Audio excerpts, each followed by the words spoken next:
Sir नमस्कार. नमस्कार. Sir तुमची माहिती द्या. मी गोरख गणवट, मोरोची, माळशिरस तालुका, सोलापूर जिल्हा. आपला हा जो शेळीपालन आहे हे किती वर्षापासून आहे सर? साहेब सर आता माझ्या हिशोबाने 9 ते 10 वर्ष झालीत. आता चालू रनिंग 10 तरी आहे. 10 वर्षाचा टोटल अनुभव. गाभण काळात फिमेलचं नियोजन कसं करायचं, म्हणजे एकदम गाभण काळात ना सुरुवातीपासूनच तिचं नियोजन कसं करायचं? आज गाभण काळात फिमेल म्हणजे स्टार्टला आपल्याला ब्रीडिंग झाल्यानंतर किंवा मीटिंग झाल्यानंतर कन्फर्म साधारण माझ्या हिशोबाने 21 दिवसामध्ये होते. 21 दिवसामध्ये कन्फर्म झाल्यानंतर तिची काळजी काय घ्यायची की डे वॉर्मिंग, दुसरी गोष्ट तिच्या चाऱ्याचं नियोजन, खाद्याचं नियोजन, खुराकाचं नियोजन हे थोडंसं वेगळं करावं लागतं. तर आम्ही काय करतो, साधारण आमच्या गाभण शेळ्या किंवा खाली शेळ्या सगळ्या टोटल एकत्रच असतात. आम्ही सगळ्या शेळ्यांचं टोटल सरासरी माझ्या हिशोबाने एकच नियोजन असते, गाभण काळात बी आणि खाली असल्यानंतर बी. त्याच्यामुळे आम्हाला काही अडचण येत नाही त्याच्याबद्दल. आता काही फार्मवरती 14 महिन्यात, काही फार्मवरती 16 महिन्यात 2 वेतं घेतात. तर आपल्या फार्मचं नियोजन कसं असतं? आपल्या फार्मवर आपण 16 महिन्यामध्ये 2 वेतं घेतो सध्याला चालू असते. हा कन्फर्म 100% म्हणजे तिला थोडासा गॅप पाहिजेच. बिटर शेळी ही मोठी आहे, तिच्या शरीराची झीज भरून येण्यासाठी तिला थोडासा वेळ द्यावा लागतो. त्याच्यामुळे 16 महिन्यामध्ये आपण 2 वेतं घेतो. वेत झाल्यानंतर पिल्लू आल्यानंतर नंतरचं 1 हप्त्याचं नियोजन कसं असतं शेळीचं, काय केलं जातं आपल्याला? साधारण शेळी वेल्यानंतर आम्ही काय करतो, पहिल्या स्टार्टला त्याला चिक पाजून घेतो. वेल्यानंतर चिक पाजल्यानंतर ते पिंकू ग्राय वॉटर साधारण 5-5 मिली देतो चिक पाजायचं झाल्यानंतर, दूध पाचण्यासाठी. आणि शेळी वेल्यानंतर 10 दिवस, कमीत कमी 10 दिवस 3 टाइम पिल्लं पाचतो दूध आणि 1 टाइम पिंकू ग्राय वॉटर. तर 10 दिवस पूर्ण काळजी घेतो अशी ह्याप्रमाणे. फक्त जुलाब करू नये त्यांनी किंवा बाकीचं काही येऊ नये त्याच्यासाठी हे काळजी घेतो. 10 दिवसानंतर ते पिल्लं ओके होतात, काही अडचण नाही. पिल्लं शेळी सोबतच ठेवता तुम्ही? नाही, शेळी सोबत नाही ठेवत. आता पहिले ठेवत होतो आम्ही शेळी सोबत, पण आता काय करतो, शेळी वेल्यानंतर पिल्लं बाजूला काढतो आणि शेळी काय होतं, शेळ्या बऱ्याचशा असतात, आपल्याला जागा कमी पडते आणि त्याच्यामुळे मग ते कुठं तुडवणे काय झाले तर एक्सपायर. काही लोकांचा असा अनुभव आहे की पिल्लू शेळीसोबत ठेवलं की ते परत लवकर माझावर येत नाही. नाही, माझावर तर येत नाही. तिची काय होतं, सारखी ती पिल्लू दूध पित असते, माझा वेळेला बी टाइम घेते आणि शेळी खराब होते. सारखं दूध पिण्याने शेळी खराब होते. त्याच्यामुळे आपण काय करतो, शेळी दूध पाजलं की डायरेक्ट वर स्टेजिंग वर टाकून देतो पिल्लू. हे आता तुम्ही नियोजन सांगितलं, हे डिलिव्हरी झाल्यानंतर पिल्लाचं सांगितलं. हो, शेळीचं नियोजन कसं करतो त्याच्यात डिलिव्हरी झाल्यानंतर? डिलिव्हरी झाल्यानंतर शेळीचं काय करतो, ज्यावेळेस आपण शेळी वेल्यानंतर तिला एक्झापायर देतो. एक्झापायर दिल्यानंतर साधारण 1-8 तासाच्या आत तिचा वार म्हणते त्याला किंवा जार म्हणते आमच्या भाषेत. तर ते जार पडल्यानंतरच शेळीला वेल्यानंतर जार पडल्यानंतर तिला 2 इंजेक्शन देतो, ऑक्सिएल आणि मेनोलेक्स इंजेक्शन.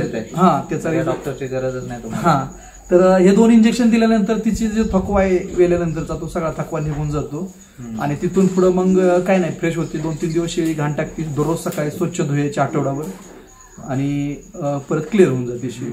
हे जे डिलिव्हरीचा जो काळ असतो हा तुम्ही डिवाइड केलाय का? पावसाळ्यात झाले नाही पाहिजेत किंवा नाही, तसं काय नाही. आम्ही काय करतो, टप्प्याटप्प्याने शेळ्या भरतो. कारण एकदम समजा 25 फिमेल जर वेल्या तर ती मॅनेजमेंट करायला सोपं पडत नाही. तर त्याच्यासाठी काय करतो, एक 7 फिमेल 8 फिमेल 1 टाइम भरतो. त्याच्यानंतर गॅप टाकून 2-3 महिन्यानंतर 7-8 फिमेल, त्याच्यानंतर 7-8 महिन्यात प्रत्येक मोसम मध्ये आमच्याकडे पिल्लं राहतात. मग पावसाळ्यात शेळी व्याल्यावर तुम्हाला काय अडचण आहे? नाही, अजून तर काही प्रॉब्लेम आलेला नाही. पावसाळ्यात थोडंसं पिल्लांची काळजी घ्यावी लागते. 10 दिवस तिथं 20 दिवस काळजी घ्यावी लागते.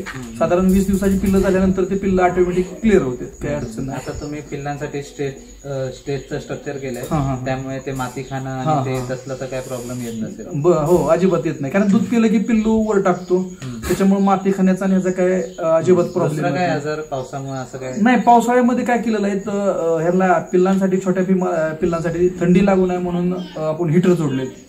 तर त्या हिटमुळं पिल्लं असे आकसून बसत नाहीत किंवा काय नाही, अशी फ्रेश राहतात पिल्लं. हिटर आहेत, परत त्याला चाटण मीठ आहे, म्हणजे बरंच आपण ते हे केलेलं आहे त्या पिल्लांसाठी.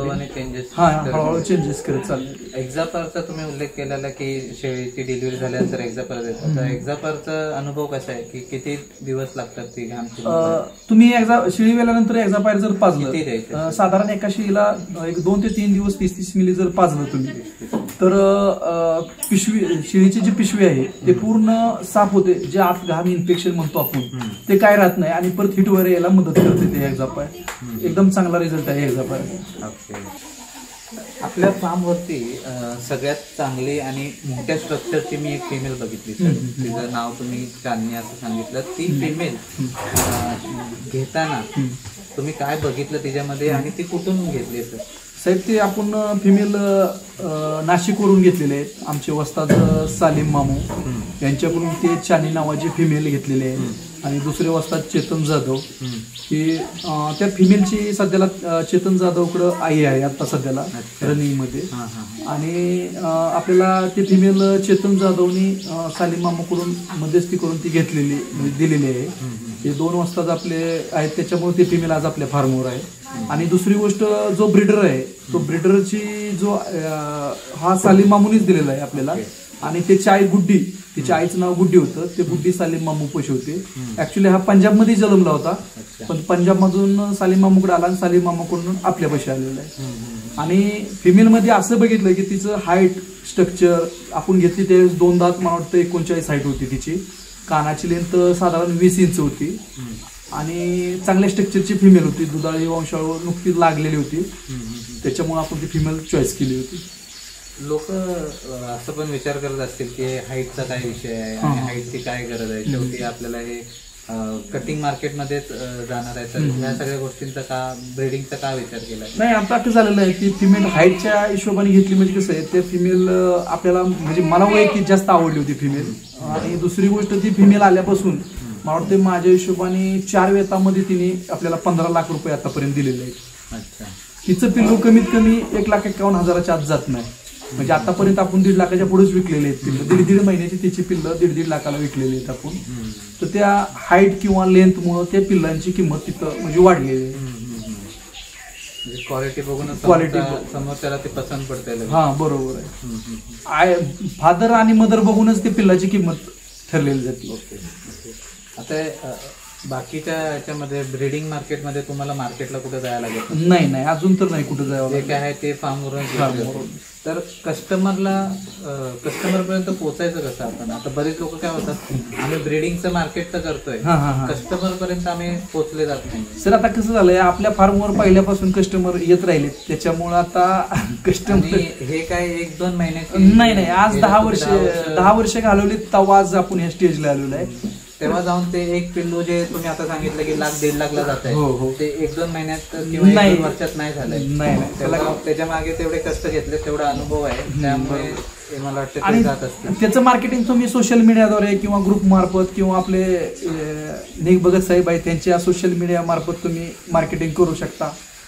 चांगल्यापैकी मार्केटिंग होऊ शकते, काही अडचण नाही. तुम्हाला पिल्लू बाहेर विकायची काही गरज पडणार ना, तुमच्या शेडवरून पिल्लू घेऊन जाणार. Thank you sir.